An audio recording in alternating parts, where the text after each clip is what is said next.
We're in the South Hebron Hills in the West Bank. The small village of Susiya is home to 35 Palestinian families.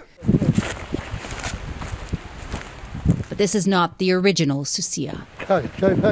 Over there, says Mohammed Hamad, a few hundred meters away. That's where they were driven from in 1986.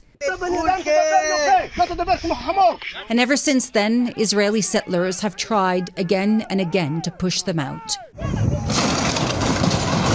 House demolitions are a constant sight in Palestinian villages around here. Harassment is part of everyday life. Here are the settlers taking over the Susiya playground, with the Israeli military doing nothing to stop them. What's unique about this village is that it's entirely surrounded by Israeli settlements and the Israeli military, and since October 7th, they've restricted movement in and out of the village. In the past 2 months, the Palestinian death toll across the West Bank has surged.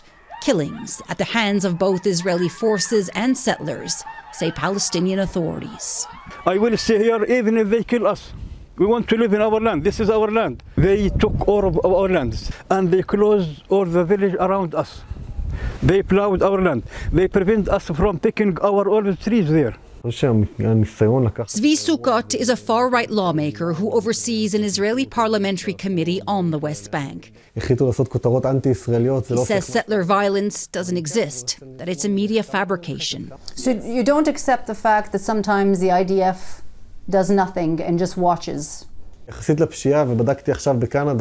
Not everything is perfect, he says. There's crime everywhere, including Canada.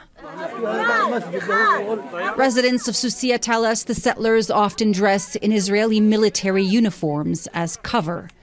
On our way out, we cross paths with 3 young Jewish men who would normally be wearing that uniform, if not for their refusal to serve. They now spend their days sleeping in these villages, documenting violence against Palestinians. This can no longer exist. That this is a situation that is putting many people in danger, putting other Palestinians in danger of getting killed, of being in prison, of being under control every single day. The U.S. has now imposed visa bans on Israeli settlers engaged in violence against Palestinians, a rare move by Washington. The EU is now also considering it. As for Ottawa, there is no official policy yet, but the immigration minister says people who commit crimes of this nature shouldn't be welcome in Canada. Donna. Daniele Hamamdjian in Jerusalem, thanks.